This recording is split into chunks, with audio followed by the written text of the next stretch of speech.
자, 이제 본격적으로 연금저축 펀드를 운용하는 방법에 대해 이야기를 해보도록 하겠습니다. 연금저축 펀드에 가입을 하기 위해서는 연금저축 계좌를 개설해야 합니다. 이 연금저축 계좌는 증권사를 통해 개설을 하실 수 있으며, 기존에 이용하시던 증권사가 있으시면 해당 증권사에서 연금저축 계좌를 개설하시면 되겠습니다. 아무튼 증권사를 선정하는 것은 중요한 부분이 아니고 개념을 이해해 봅시다. 우리가 연금저축 펀드를 이용해서 세액공제 혜택을 받기 위해서는 이 연금저축 계좌에 돈을 입금하기만 하면 됩니다. 따로 이 계좌를 통해 펀드를 사지 않아도 연금저축 계좌에 돈을 입금하는 그 행위만으로도 우리가 연금저축 펀드를 통해 세액공제 혜택을 받을 수가 있어요. 1년에 400만원 한도로 말이죠. 하지만 우리는 이렇게 쌓인 예금을 가만히 두는 것이 아니라 펀드에 투자를 할 겁니다. 펀드란 쉽게 말을 해서 불특정 다수의 돈을 모아서 투자를 하는 투자 행태, 그리고 투자 자금이라고 이해하시면 될 것 같아요. 그 중에서도 특히 우리는 상장 지수 펀드를 구매할 건데, 이 상장 지수 펀드가 무엇이냐? 말 그대로 상장 지수에 연동되는 펀드를 가리킵니다. 그렇다면 지수가 뭐냐? 우리나라의 경우에는 코스피 지수 그리고 코스닥 지수가 있습니다. 코스피 시장을 예로 들어 설명을 하면, 코스피 시장이 1980년도에 출범을 해요. 이때 출범된 코스피 시장의 모든 기업들의 시가총액의 합을 100이라고 기준 잡습니다. 1980년도에 코스피 지수가 100으로 시작을 하는 거예요. 약 40여 년이 지난 2020년 현재 코스피 지수는 약 2600을 상회하는 모습을 보이고 있는데, 이는 즉 1980년도 대비해서 코스피 시장에 속해 있는 기업들의 시가총액의 합이 26배 커졌다고 이해하시면 되겠습니다. 코스닥의 경우에는 800선을 오가고 있는데, 이는 코스닥이 처음 시작했을 때보다 시장 규모가 8배 정도 커졌다라고 이해하시면 되겠습니다. 우리는 특정 기업에 투자하는 것이 아니라 이 코스피 지수에 투자를 할 겁니다.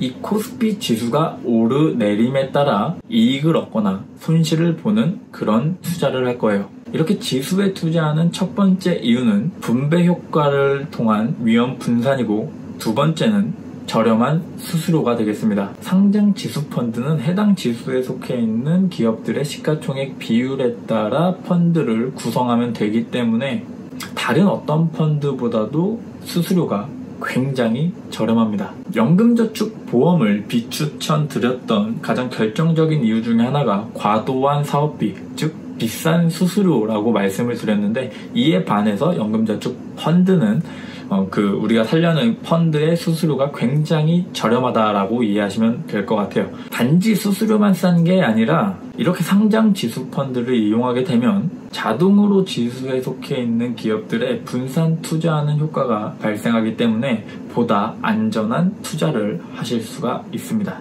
자, 이제부터는 본격적으로 제가 연금저축 펀드를 1년 동안 어떻게 운용을 해왔는지 공개를 하도록 하겠습니다. 저는 미래에셋 대우에서 운영하는 타이거 200이라는 코스피 추종 상장 지수 펀드만을 이용했습니다. 그 이유는 코스피 200 종목 지수를 추종하는 펀드 중에서 수수료가 가장 저렴하기 때문입니다. 단순히 수수료만 싼 게 아니라 운용하는 운용 자금의 규모도 굉장히 크고, 미래에셋 대우라는 회사도 굉장히 작은 회사가 아니기 때문에, 뿐만 아니라 대부분의 상장 지수 펀드가 그러하지만 괴리율 자체도 굉장히 낮아요. 아무튼 잘 모르겠다 싶으시면 그냥 타이거 200 기억하시면 되겠습니다. 하지만 현재로선 미래에셋 대우에서 운용하는 타이거 200이 수수료가 가장 저렴하다라고 하지만, 향후에는 어떻게 바뀔지 모르기 때문에 이 수수료를 확인하는 방법을 알려드리도록 할게요. KB증권을 쓰고 있기 때문에 다음과 같이 관심 종목의 코스피 200을 추종하는 다양한 펀드를 쫙 깔아놓고 클릭을 합니다. 그런 다음 기업 정보에 들어가시면 돼요.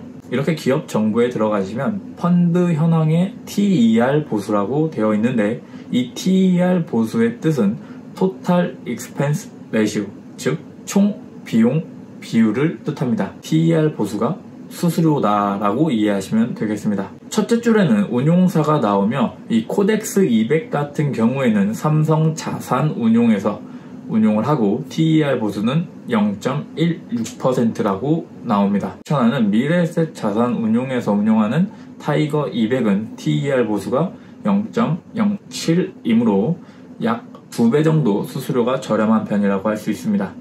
오케이, 그럼 타이거 200 사는 거 알겠어. 어떻게 사야 될까?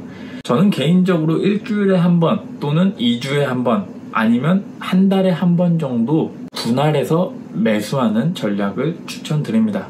1년에 400만원을 채우기 위해서는 33.3333333만원이 필요해요.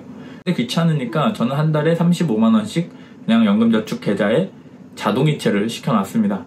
한 달에 35만원이 입금이 되면 그의 절반 정도인 한 20만원 정도를 4주에 나눠서, 그러니까 일주일에 5만원 정도를 타이거 200을 씁니다. 약 2주 정도? 뭐 이렇게 뭐 한 주 구매할 때 있고 2주 구매할 때 있고.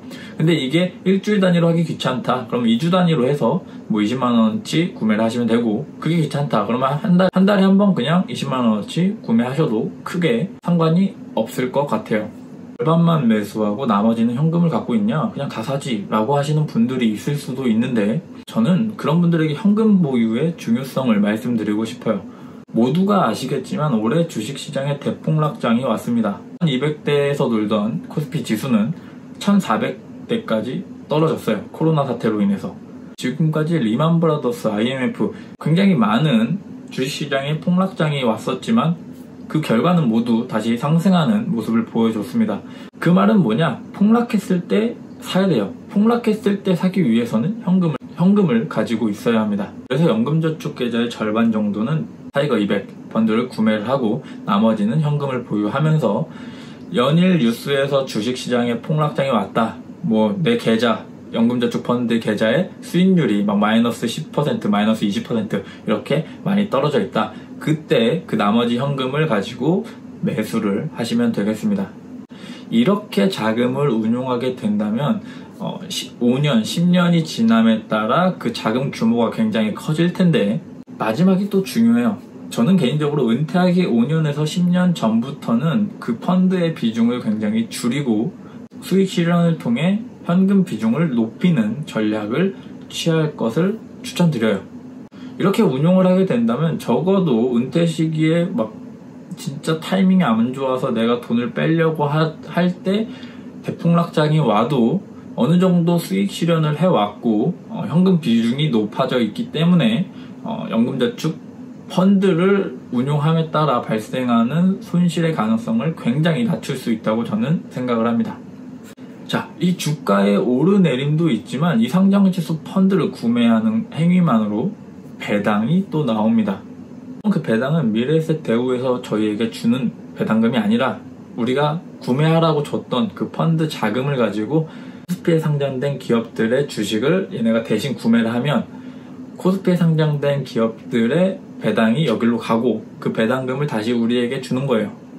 지금 현재 코스피 시장의 배당률이 한 3% 정도 아래인가 뭐 위인가 그 3% 정도 수준인데 이 토탈 수익 중에 하나라고 또 말씀드리고 싶습니다. 앞으로 한국 기업들도 주주 환원 정책이 강화됨에 따라 배당률 역시 굉장히 높아질 것이라고 저는 예상을 해요.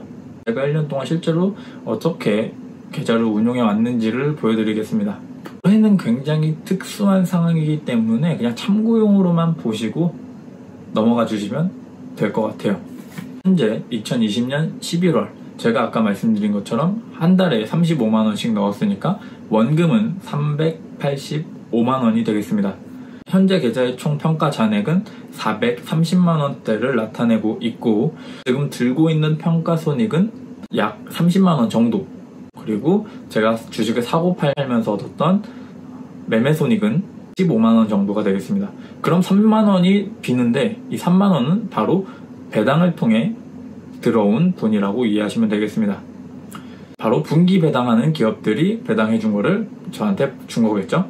아무튼 연금저축 펀드를 통해서 첫 번째 세액공제 혜택을 받고, 두 번째 자산 보유를 통해 인플레이션에 대비도 하고, 세 번째 아름다운 노후를 준비하는 그 일석삼조의 효과를 누리시길 저는 바라겠습니다.